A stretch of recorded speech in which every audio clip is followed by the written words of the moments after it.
welcome back. Or if you're new here, welcome. It's lovely to have you here.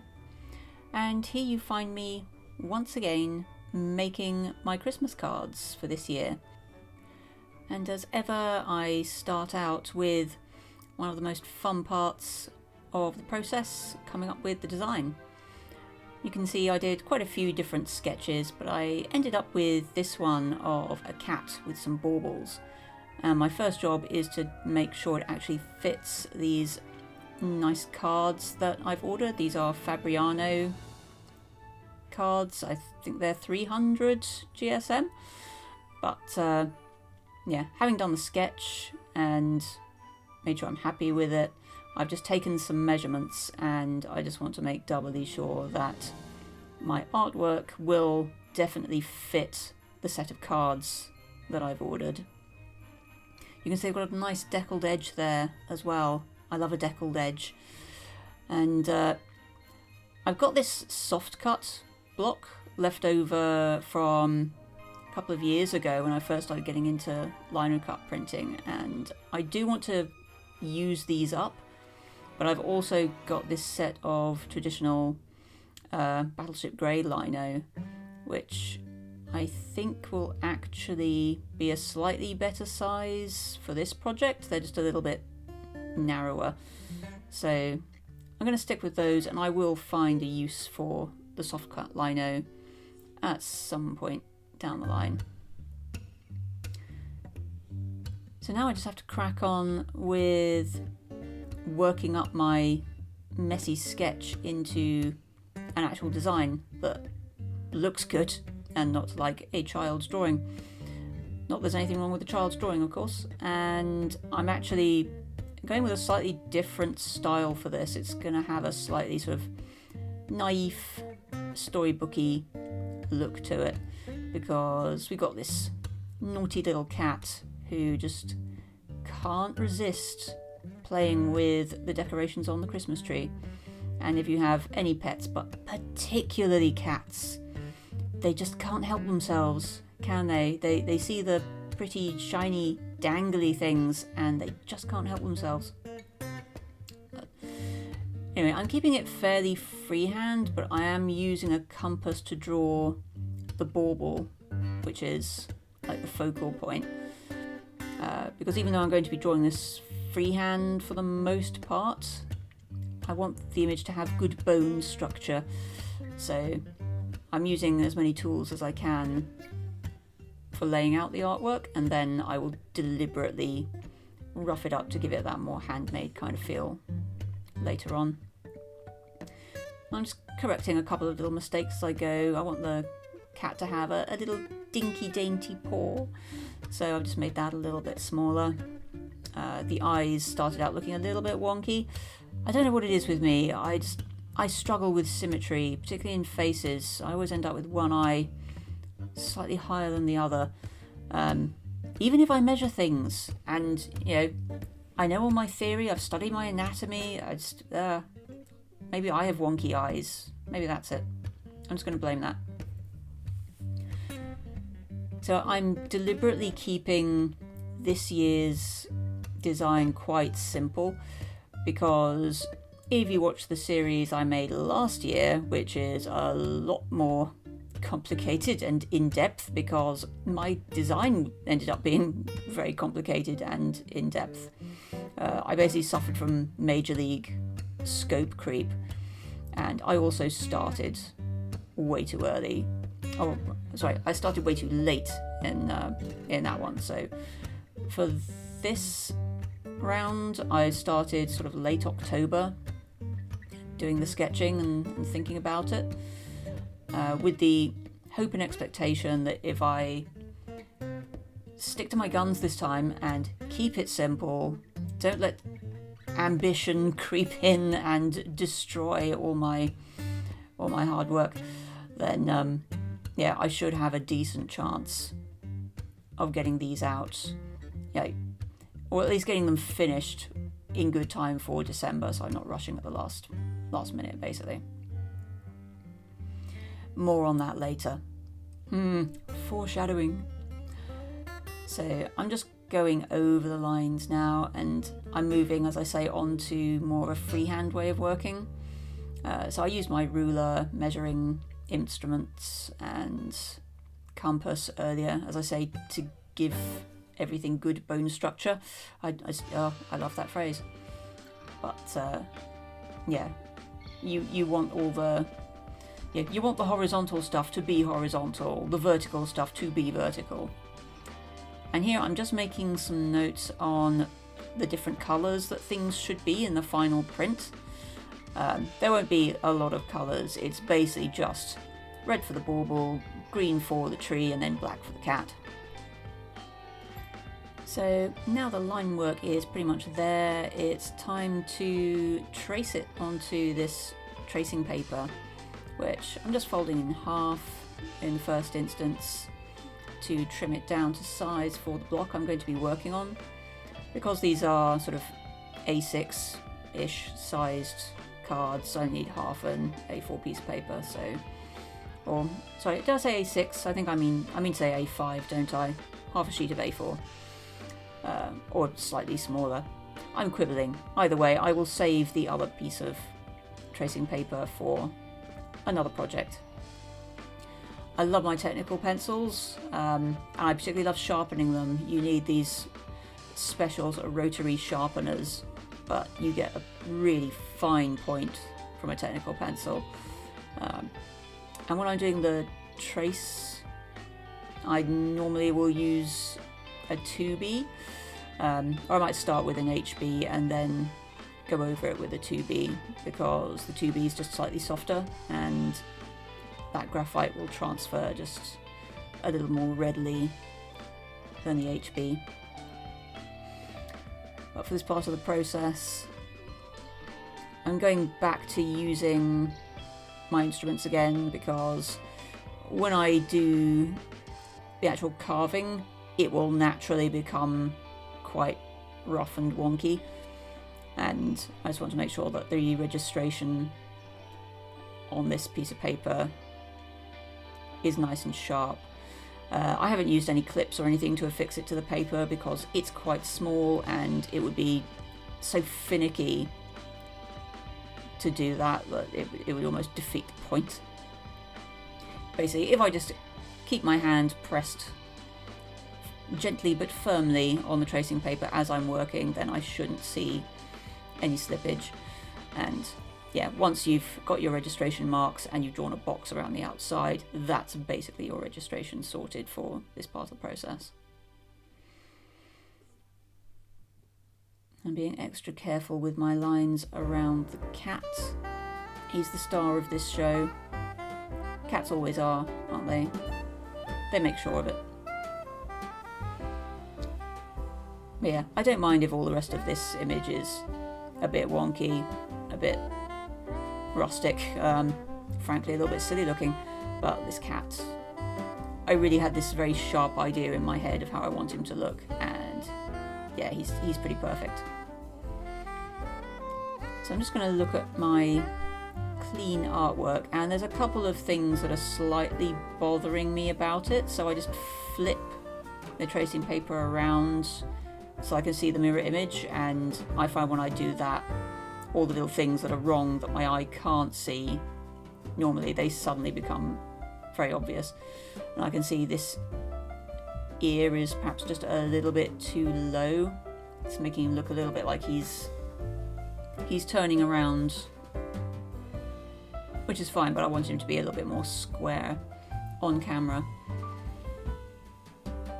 So I'm just fixing that, and then going over these lines that I drew freehand, again retaining that good bone structure of the image, but just roughing it up a bit and making it look a little bit more doodly, a bit more hand-drawn, a bit free and easy.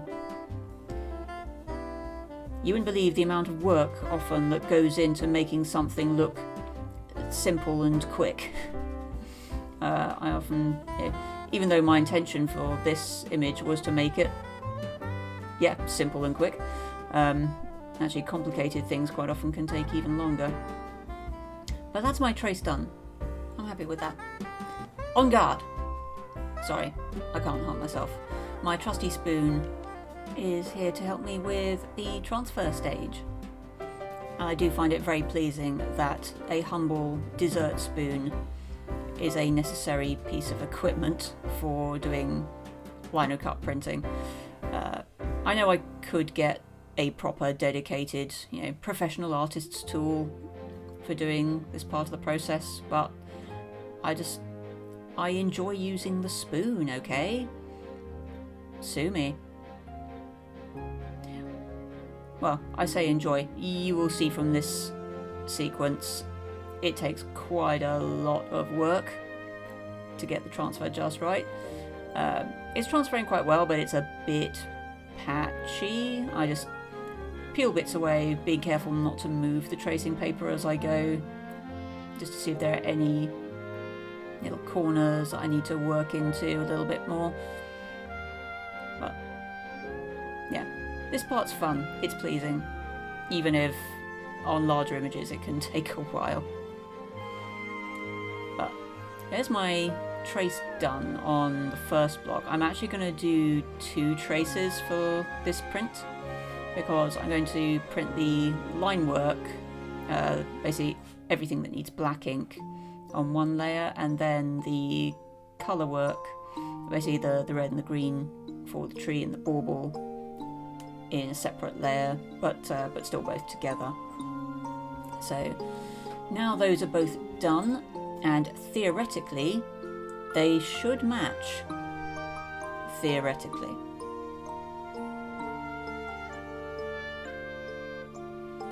So now we come to carving. And apologies, I just plain straight up forgot to film the part where I inked these in with a biro. But yeah, basically this block isn't going to be very large, because as you can see from the ink, I only need the top portion, like the top third essentially of this block. So I'm not going to carve the whole thing. I'm just going to start gently coming in with my V-gouge to take away the edges, being careful around all of the outlines as I go. Again, a lot of this is about the underlying bone structure of the image. Yes, it's meant to be quite freehand and easy and naive in style, but I still want to be careful with my carving. It's about balance, ultimately, like everything in life, isn't it? It's all a balance. So I'm just going to shut up for a few minutes whilst we enjoy a little bit of gentle... Oh, who's this? Not a Tolly. Who could this be? It's a Cosmo Break! Yes, this is my second most glamorous assistant. Cosmo doesn't usually make an appearance, but occasionally she will show up on set just to do a bit of quality control, give her opinions on things. She is a very opinionated lady, as you can see. But a cat assistant is always welcome in the studio. Right, what was I doing? Oh yes, I was doing this. I was saying, yeah, let's just enjoy some nice, gentle carving footage, shall we?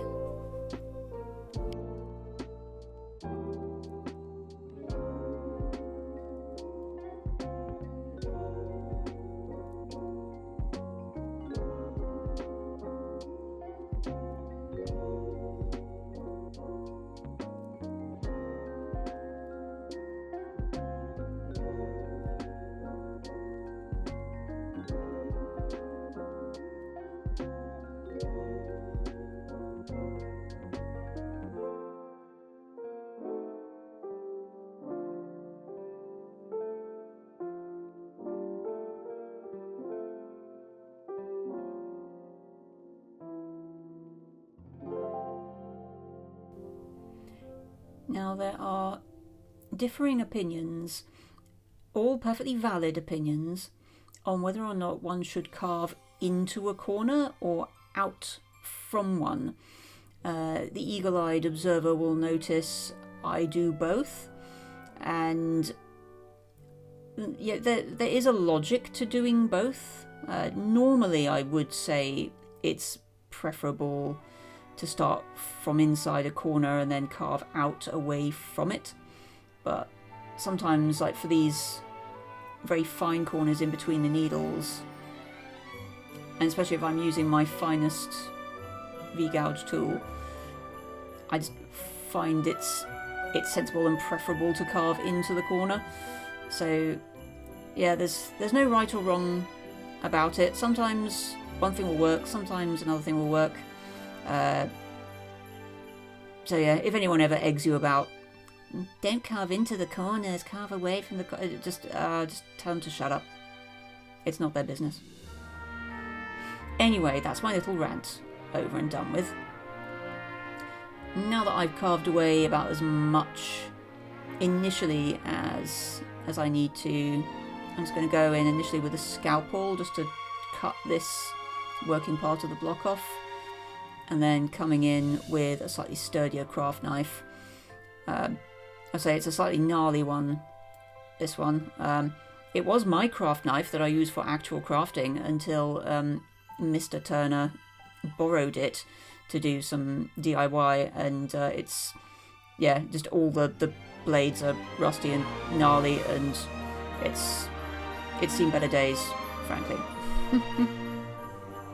Anyway, yeah, just going in at the end with the scalpel, just get those last little bits of hessian off the back and trim it off, make it all nice and neat. You can go in with a naked flame and singe the edges of a lino block if you don't want those scraggly bits of hessian, but it's not a great bother for me, especially with a tiny little block like this.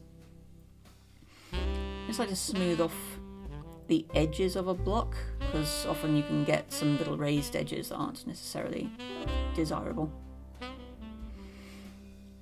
And now the fun part, doing the line work, which has a lot of dead space in it.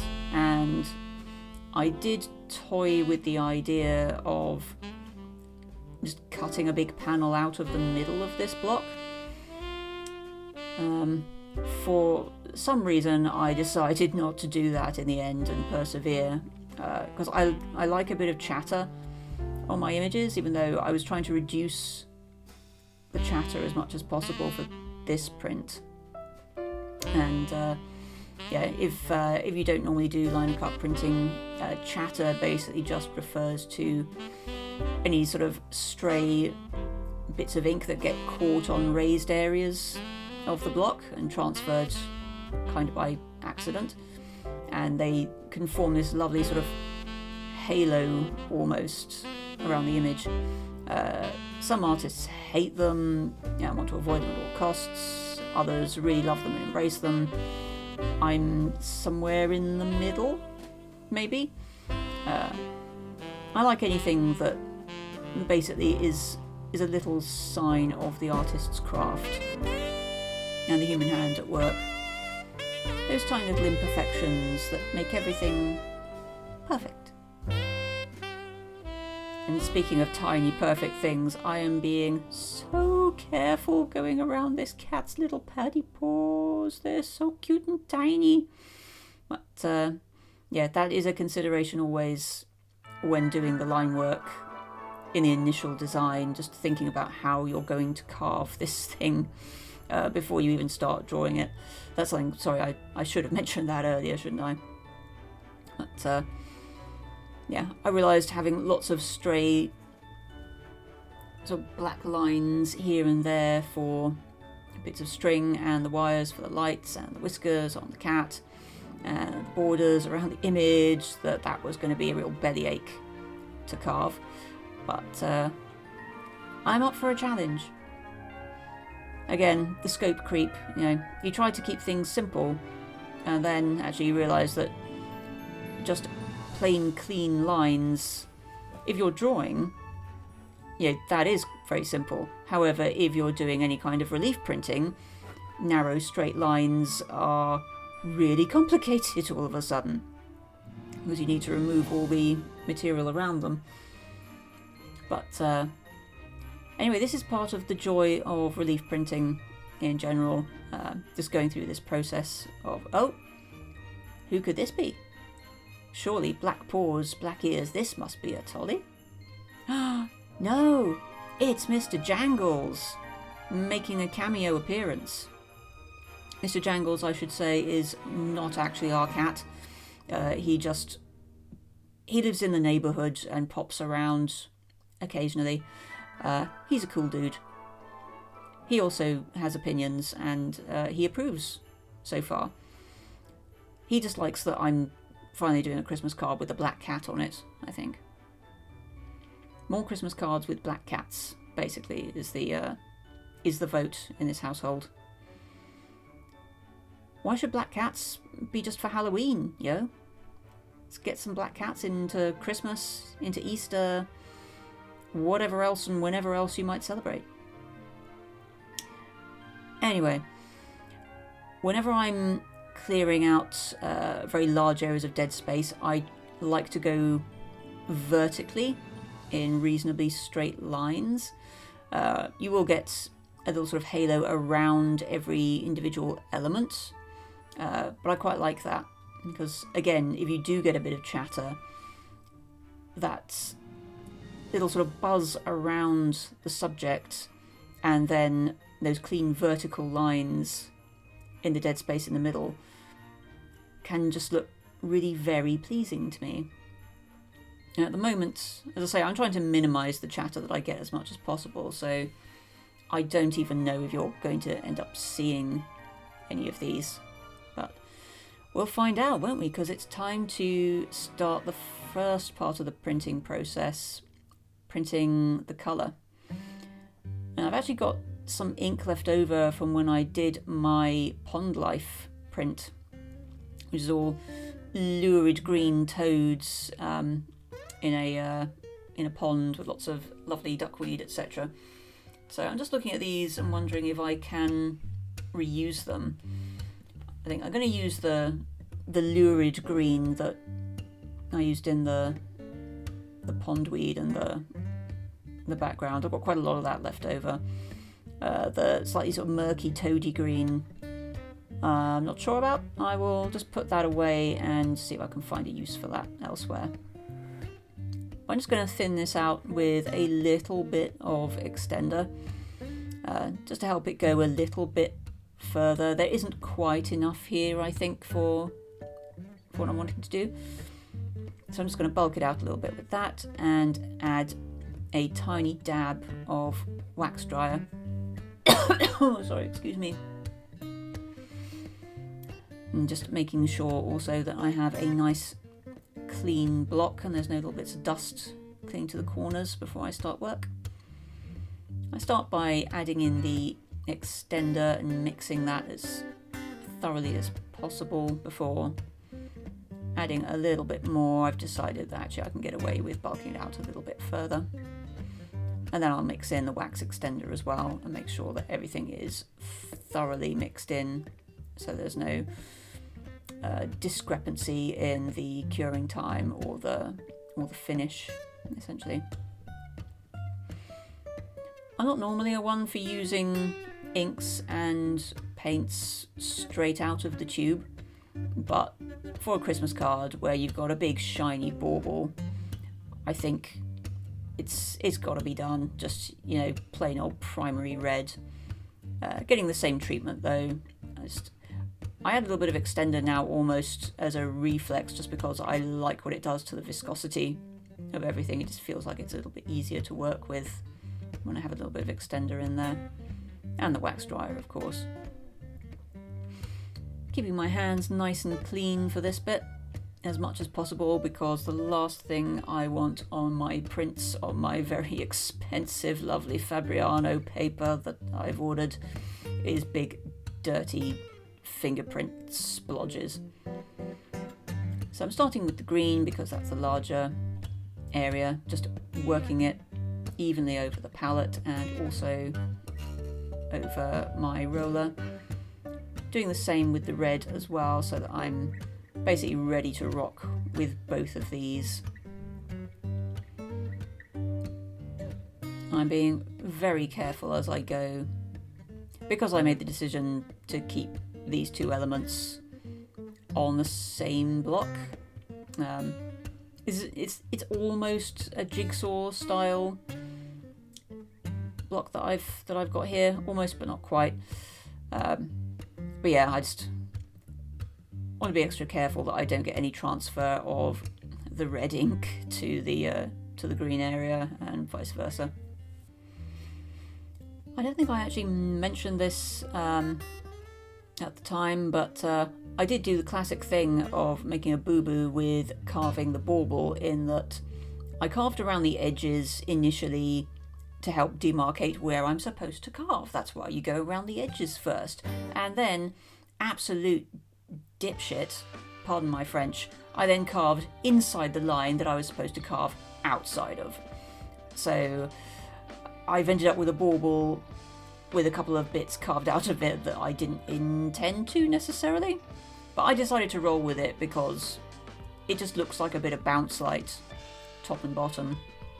So I think I can get away with it.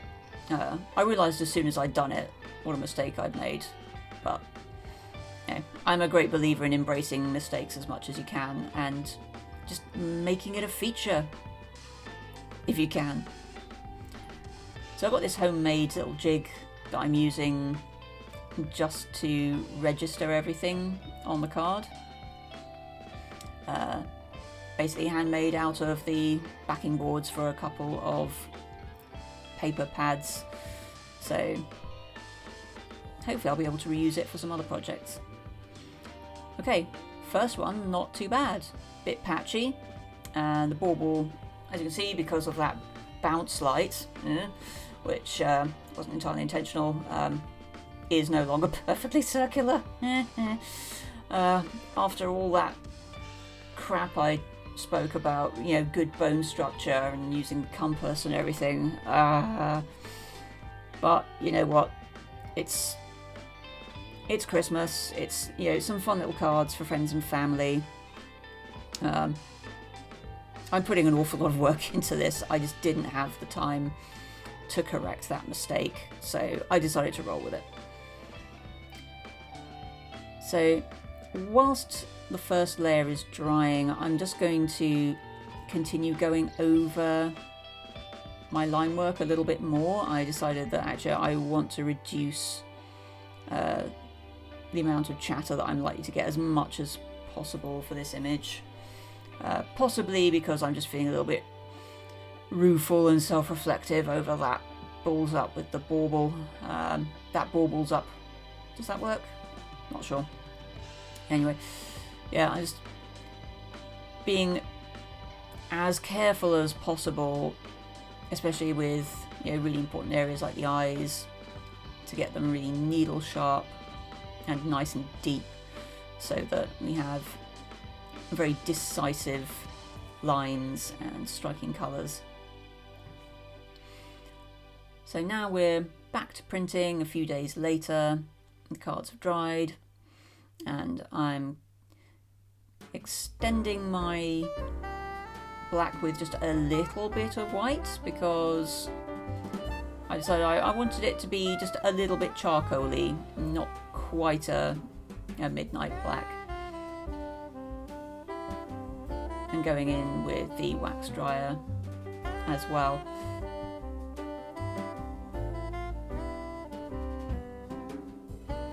Once again, just making sure everything is thoroughly mixed in before I start rolling.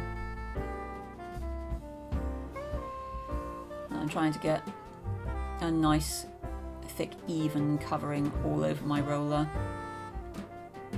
and similarly all over my block. This is, I would say, quite terrifying doing a print like this, where the artwork is just so very linear and fine, rather than a series of blocks of colour, which is kind of how I would normally work, I suppose.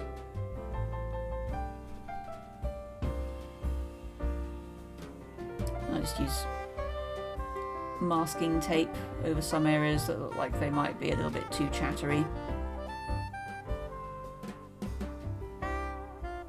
I don't know why I got it into my head for this particular project that I just didn't want so much chatter. Normally I embrace it, but sometimes I realise I can go a little bit overboard with it. So I'll be exercising restraint for this one. Just making sure before I put my card down that it's definitely the right way up, because that would be disastrous and also horribly embarrassing if I managed to put it on upside down. I'm just using a clean roller in lieu of a brayer to make sure everything is transferred evenly.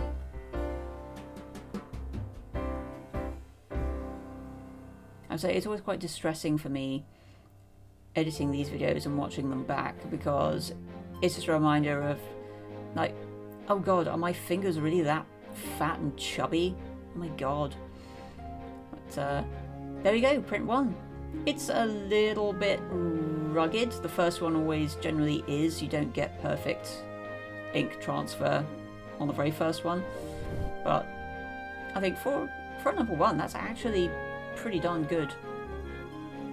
Now all I have to do is repeat the process times as many cards as I have, which I think is 24 or 25. So this, I have to say, is quite a back-breaking process.